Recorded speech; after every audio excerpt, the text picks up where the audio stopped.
Welcome. And how are you doing, Pastor Delpha Samuels? How are you today? I am doing well. I am so honored and just thankful to be here with you tonight. And I'm Mm. having an amazing day today. So I thank God for ending the night in this interview. I think, is the best way to end a day that was already so amazing. Yes, ma'am. I'm so grateful that you were able to get on today. And I'm so humble. I'm so grateful to have you on, trying to contain myself so I don't get all out of character. So I'm trying to stay professional because this has been an honor, a blessing. I've been waiting all this time for you just to have you on this interview. And I'm going to tell you about my excitement. So it'll kind of come. You understand? You'll understand why I'm just super excited just to have someone such as yourself on this interview call with me. And thank you for accepting the invitation to be on the front cover of Newbie and Queens magazine. Oh my goodness. Thank you. Thank you so much. I am so honored. I'm excited about being on the cover and just honored for the opportunity. I can't wait. I said, God, 2022 looks like it's going to be very good. So I am excited about it, excited about being on the cover and just about what God is going to do. Yes, ma'am. It's 2022 is definitely going to be a great year of explosion for definitely a lot of women, especially yourself. I mean, I can see great things happening. So I'm glad I'm able to get an interview with you right now before you be too busy. Yes, ma'am. So I'm so honored. I want to read your bio for those who are listening, so you all know just who we have here on this interview. And I am honored to introduce her to you all. And her name is Pastor Delpha Samuels, sophisticated and savvy, engaging and entertaining and all around sweetheart. Delpha Samuels, one of the Barbie twins, is one of the most sought after talents and gifts in the entertainment and fashion industry today. As a renowned television personality, Delpha has appeared on ABC, WSFL, Cake Hunters, and the national syndicated Steve Harvey TV show. Alongside her husband, Apostle Dr. Glenton Samuels, Pastor Delpha serves in ministry as the co-pastor and first lady of Life-Changing Anointing of Fort Lauderdale and the director of women's ministry, creating programs and outlets to celebrate feminine intellect and brilliance, bringing life, health, and wholeness to the family soul.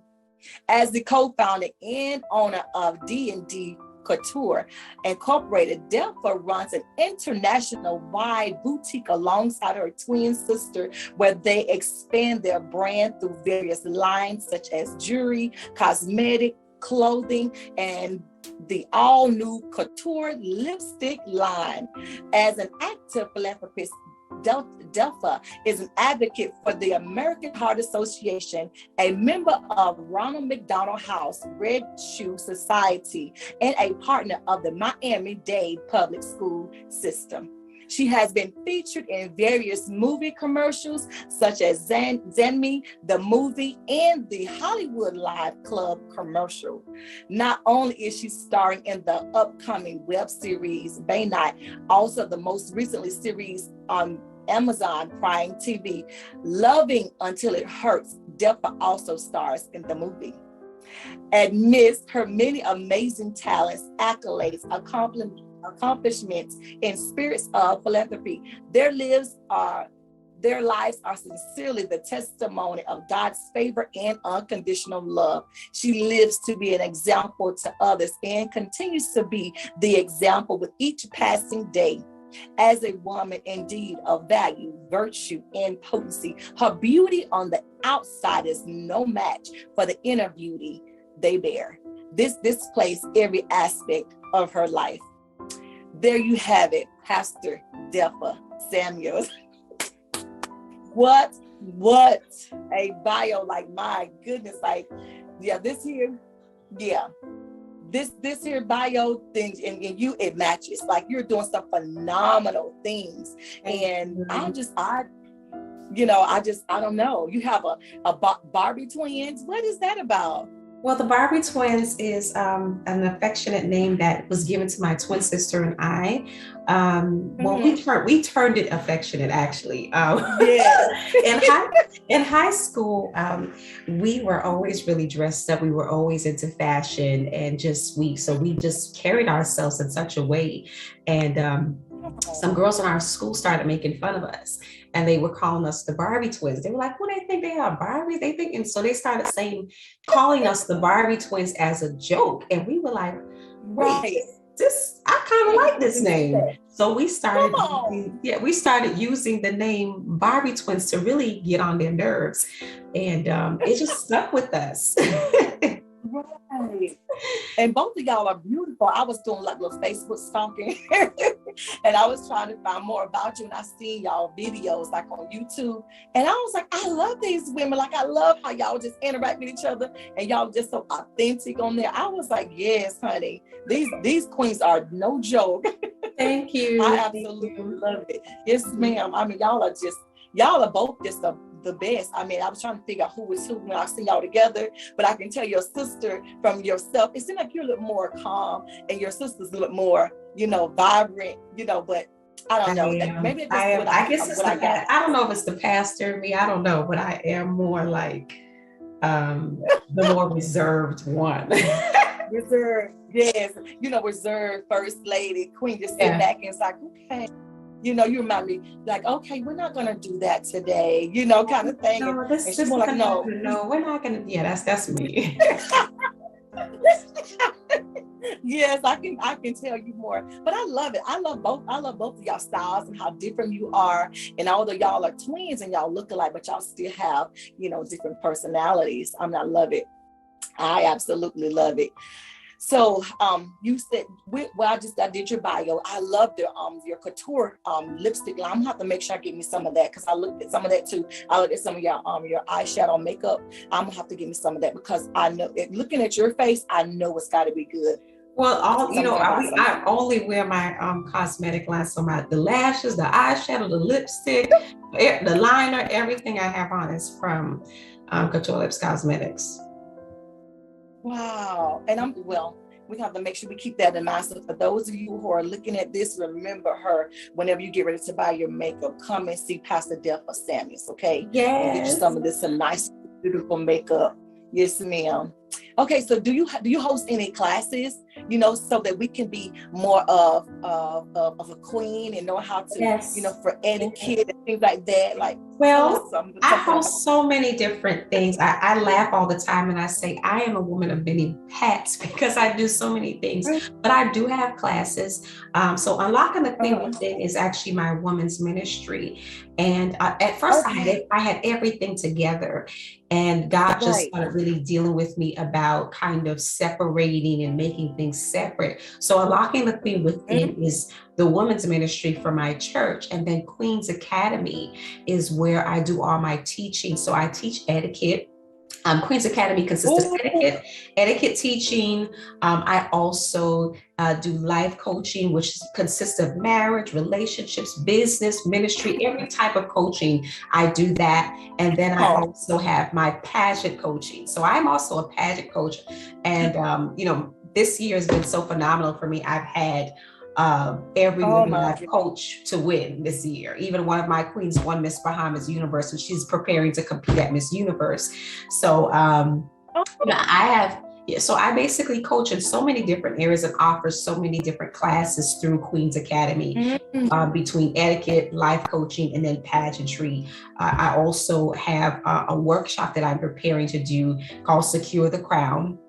Secure the Crown is for emerging women that, want to excel in their business, ministry, marriage, marketplace, motherhood. It's touching all those areas.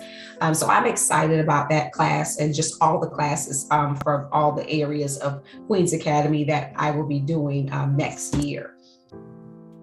Oh my goodness, I cannot believe this. As you know, that I'm also the CEO and founder of New Being Queens, and that's a women's empowerment movement. So when I tell you I was super excited about us connecting, I was going to tell you about it later, is because we have similar ideas and passions and dreams, and but yours is like I'm just in awe about it. But that's one of the questions I wanted to ask you. So when you first started with the Queens and the name Queens, did it seem like it was real, or like a cartoon or fairy tale, or like it's like I should not call it Queens, or I don't know, seems like, how when they talk about Cinderella, or they talk about princesses and things like that, did that seem real, or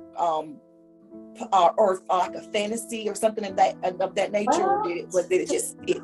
To be honest, it's so crazy how it came about. Unlocking the Queen within the women's ministry.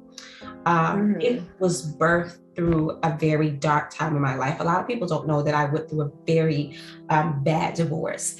And the divorce basically left me in a state of depression. I didn't know who I was anymore. I looked in the mirror. I couldn't even see myself. Like, I was just completely going in a completely different direction from where God had me. And I ended up losing everything because, for most women, when we get married, we never get married with the intentions to be divorced. We never get married with the mindset that it isn't going to work. And one day my ex-husband just said to me, he said, listen, this isn't going to work. We are going in two different directions. He said, it's like you're so invested in ministry. And I wasn't even a pastor. I wasn't even a minister. I was just a woman that was always very rooted in God. My mom is an apostle. My grandmother was an apostle. God rest my grandmother's soul. I lost her this year. My great grandmother before was an apostle. So I came from a very strong background, a very strong DNA of women leaders. And so even though I wasn't there at the time, it's almost like he could see where God was taking me. It's the best way that I could put it, because he said to me, he just said, it's like you're supposed to be with a pastor or just some different type of man. Like, I'm not the man for you. And I was just so devastated, because I'm like, I'm not even in ministry. I'm just a church woman. Like, I love God, but I'm not doing this stuff. And I'm trying to fight for this marriage. And eventually I found out he had a baby on the way from another woman. He eventually, told me he didn't want me to be in the home anymore. And he brought this woman into the house, and he was just like, he went on with his life, and it left me so devastated and just so broken. And here I am. I was 25 years old, going through a divorce, going through just such a hard season. And a woman in my ministry, I'll never forget, came to me and she said, Delpha, you need to read the book of Esther. And I'm like, I've read the book before. Okay. She said, no, you need to read the book of Esther, because God is trying to do something for you through this story. And I'm just like, what is she talking about? I don't understand. I wasn't interested. Like, I was just I was not interested. And so I read the book, and I came back to her. It was such a short book. I read it so quickly. By the next Sunday, I had already read the book. And I was like, I read the book. I got nothing from it. I've already read the story. She said, read it again.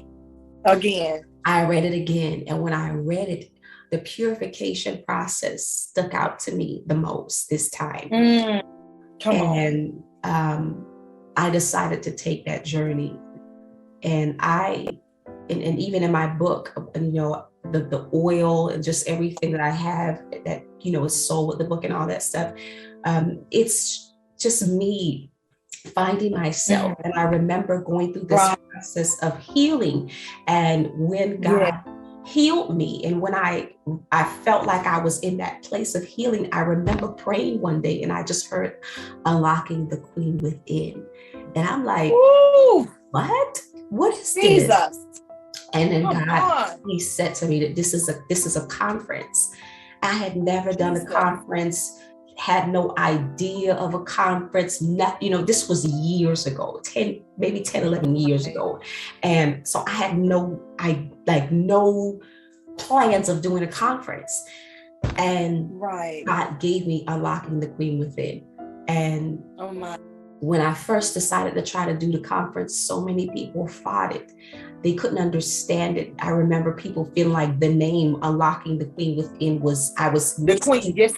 pageantry with ministry, because I'm a pageant girl. Mm-hmm. You know, that's the thing. Right. Made the fight so big because I've always been pageants. I've been competing in pageants since I was 5 years old. The very first pageant I won, I was 5. I have over 30 something crowns that I won, not bought, won, you know, and I think that they were so caught up into that they didn't see that God was trying to do something that would unlock women, that would free women, that would heal women, that would deliver women. They didn't see that that's what God was doing. They just saw me, the queen, and all these women that I knew that were queens. And I remember telling someone, I said, yeah, this is pageantry, but the book of Esther, this is the first original beauty queen. Call it what y'all want to call it, but this was a pageant. You know, and I remember I was so heartbroken because I had some women that I looked up to that were older than me, and they didn't support the conference. They got up, they were walking out and all this, and I was so hurt that I didn't do it. This year, believe it or not, was the first year I've done this conference in 7 years. And I had Unlocking the Queen Within. I was doing things with the ministry, but I stopped the conference because of the critique. So, you know, I'm answering this, and I explained this part of it, the backstory of it, because no, it wasn't a fairy tale when I got that name. It wasn't like glitz and glam, and like it was so much backlash came with it. So much people came up against me, especially the people that I thought would be in my corner, would be pushing me, were the ones that were like, what is she doing? And that's the thing about God. A lot of times when you walk in your authentic anointing, it's so different, it's so uncommon that people will not understand it, and it will make them uncomfortable, you know, and I had to learn that yeah, some people may not like it. Some people may think it's a fairy tale and it ain't doing nothing for them. But the people that God sent to you, it will bless, it will change, it will impact their lives. So yes, it's not a fairy tale. Ooh. You know, it's not glitz and glam. You know, a lot of people see the crown, but this year my title was the cost of the crown. And the reason that God gave that to me was simply because a lot of times people see the crown, they see the glory, they see the glitz, they see the glam, and this whole fairy tale that you have at the end of your story. But people don't realize what you have to sacrifice to get to where you are, and what it costs you sometimes. So, you know, that's the reason that this year the theme was the cost of the crown, because it cost me some things to get to this point. You know, it cost me a lot. I paid the price. I sacrificed so much to wear the crown and to handle the weight that comes with the crown that God has given me. So fairy tale, it looks good. It shines bright. But I'm telling you, there's a cost that comes with it, and there's a weight that comes with it. So I definitely wouldn't call it a fairy tale. Oh my goodness, that is absolutely just powerful. When you're talking about the glitz of it, it reminds me of like the anointing, you know, like I had to pay for this crown. You see the glitz and glam, but that's the anointing that you're really looking at. That's me having to come out of the pit, come out of hell, come out of hard times, come out of being rejected. The people I thought would be by my side that were supporting, they were gone. They walked out on me. But you know what? God had a better plan, and He wanted me to press forward because it's unique, it's unheard of, unorthodox. You know, it's different from what they do in ministry. And because I'm trying to introduce something and God wants me to introduce something different, you know, they are opposing that, but you know, but that's okay. That's okay, because God's going to send the people who's ready. They don't understand. And I think that's what it is that people don't understand sometimes. They don't understand what God is doing, you know, but I mean, people was healed and delivered and, you know, and set free last week, you know, and so I'm grateful to God, you know, for giving me that name, for giving me this mission. Yes, ma'am.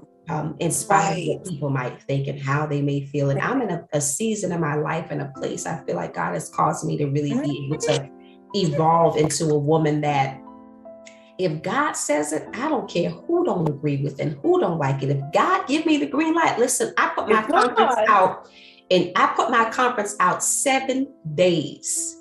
I dropped this flyer with my conference 7 days before the conference. And I remember all the speakers were like, are you going to promote? Is the conference still happening and whatever? I knew what God was saying. I knew what God was saying. And I was like, I'm not going to cancel. I don't care what's going on, because the enemy was really trying to fight me. So much was happening behind the scenes. And I said to myself, God, I'm going to walk in obedience. You told me that this is the year that I got to come off the bench. This is the year that I have to do this. And I put the conference out 7 days before, and I had standing room only.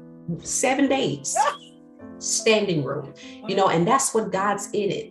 It doesn't matter who cares, who whatever, and who don't support you. The right people will show up. The right people that need what's in your belly are going to show up. And that's just what God did. So, my God.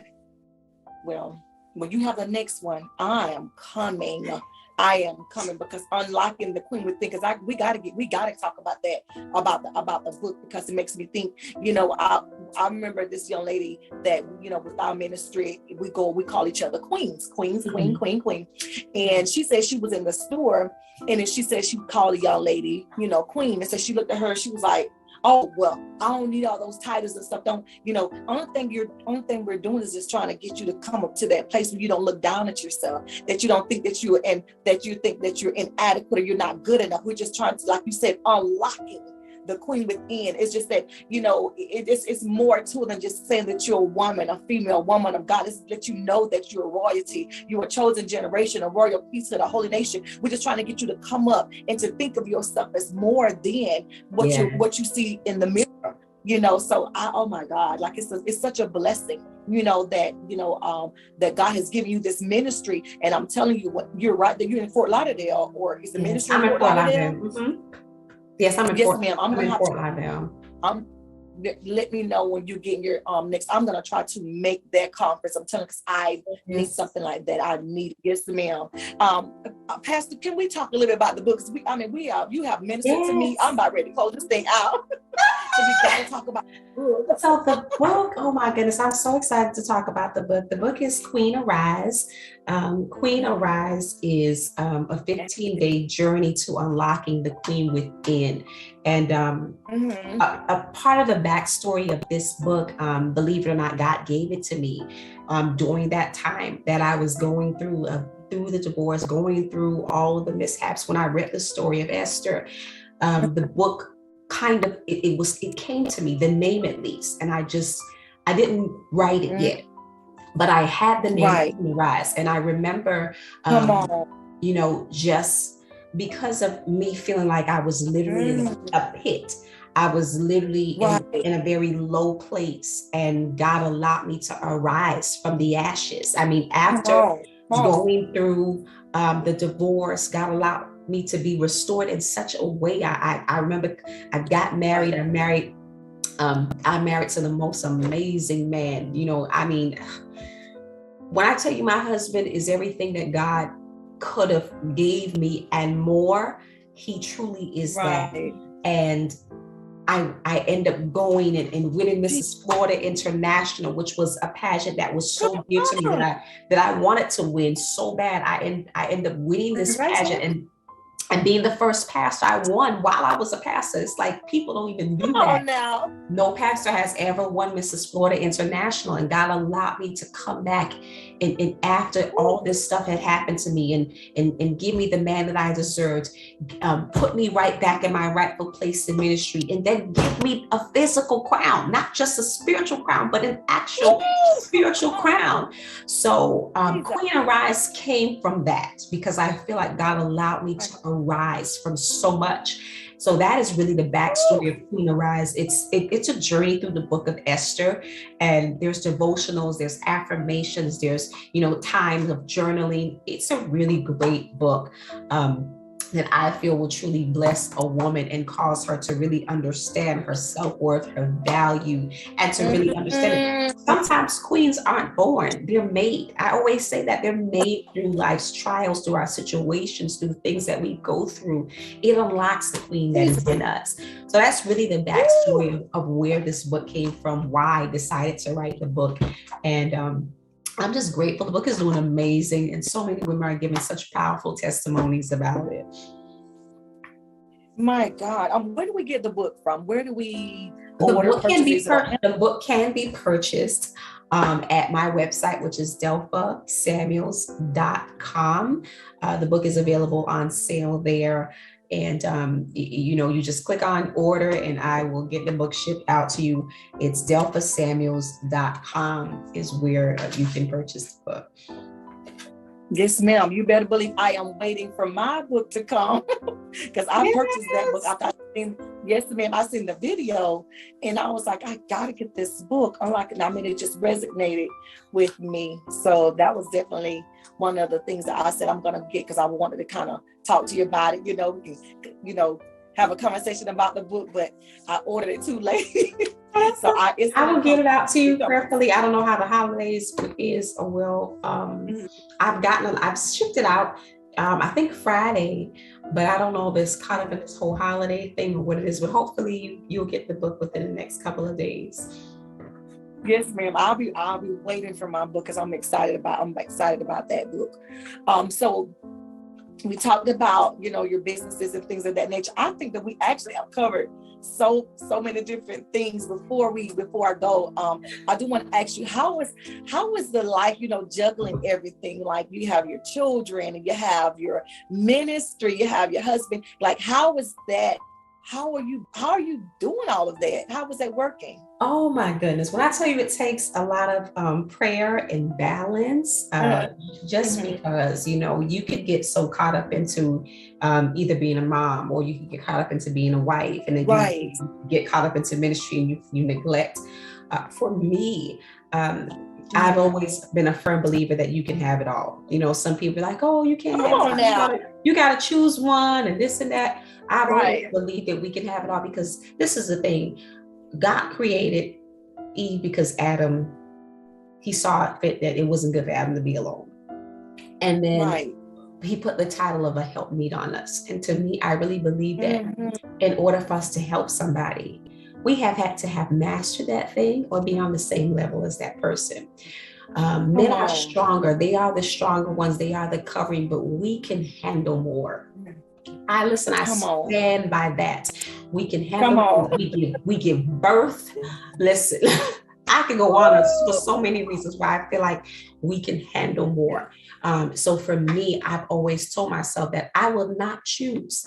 I will not be in a position to where I got to choose ministry or I got to choose family or I got to choose a career. Right. I'm going to have it all. The Proverbs 31 white woman had it all.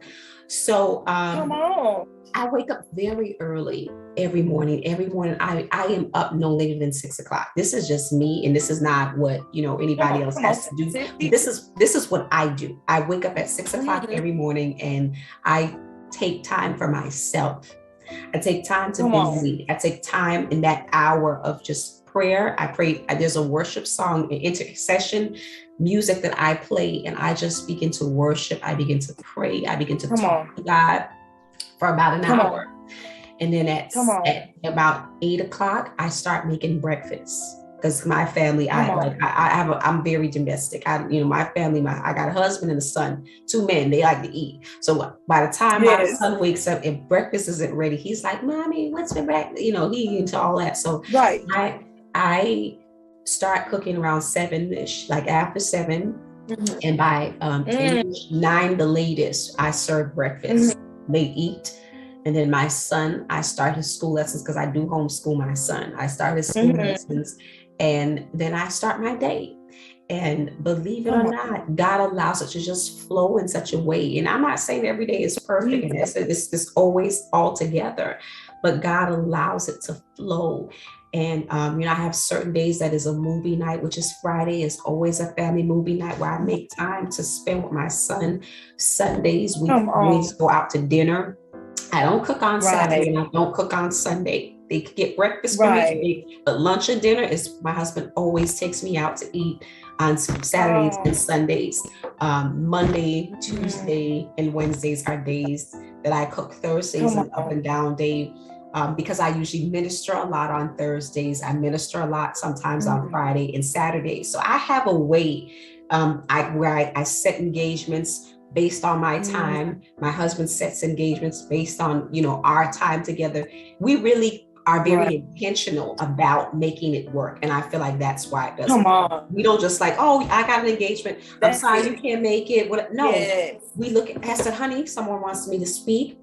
And he's like, honey, someone wants me to speak. Does this date work for you? And that's how Come we do on. it. If a person wants me to preach bad enough, or they want my husband to preach bad enough, they're willing to negotiate and work with our schedule so that we're able to Come support one on. another and do what we need to do as parents to our sons. So that's really the way that it works.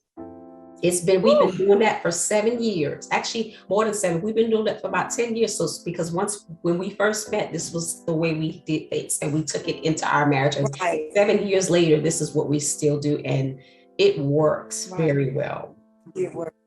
My God. Mm-hmm. That's amazing. I'm glad you said it. Now you gave us some big nuggets there. So for those of you women that are listening, men that are listening, you just heard what she said and how they strategize and how they do it, how to go about, their time, and their time is precious. And they make sure that they do not put church stuff before their relationship, their marriage. Now, it's one thing we're talking about God, but another thing we're talking about, events and things of that nature. Okay, so don't get it twisted. You got to make that time for your wife, for your queen, and for your king. My God, I love how y'all communicate. I love that. I am about to let you go. So, but before I let you go, is there anything that you would like to say to the queens out there? Oh, there is so much I could say. What I would say, and I'm going to kind of probably get this to tie in with my book, because I could go so many directions with this. Yes, ma'am. Please do. I would say, don't be discouraged and don't despise your down season. When we look at the story of Esther was not wealthy. She didn't come from a wealthy family, or a mother or a father that were kings and queens. As a matter of fact, she was an orphan and she was a Jew. Everything was against Esther to be queen. But God's eyes, all that she had gone through, all that she had experienced, all that she had lost, I believe was a process. And because of that, God knew that Esther could handle the weight. He knew that Esther, he put her in the palace, that she wouldn't forget God, that she wouldn't forget God's promises. So I'm saying this to say, don't despise where you are. Look at the situation that God has you in, because your situation is your process. And your process is what releases the oil, was what releases the anointing that causes you to be able to handle the weight that comes with the crown. Because this is the thing. Yes, the crown is beautiful. Yes, it's glitz. Yes, it's glam. But there's an assignment. And not only is there an assignment that's attached to the crown, there is also a weight that will cost you something. If we know the story of Esther, Esther was already queen. She was in the palace and she was safe. And this is when her uncle sent the word to her that said that God needed her to do what? Save his people. She had to break the law and go before the king, even though she was not sent for. She wasn't sent for, meaning this was against the law. If she did this and the king did not release his favor, it could have cost her her life. So I'm saying this to say that your situation, your process will give you the strength, will give you the anointing, and release the favor that you need when it's your time to go before the king. God bless you. It's been an honor. And I'm just so excited to be on the cover and excited about this interview. It was truly a blessing. And I hope this interview was truly a blessing to you all that are watching. Yes, ma'am. And thank you so much, Pastor Delpha. We appreciate you. Thank you for your time. God bless you. We love you. And we will see you. Thank Take care of you. yourself. Yes, I ma'am. will. Bye-bye.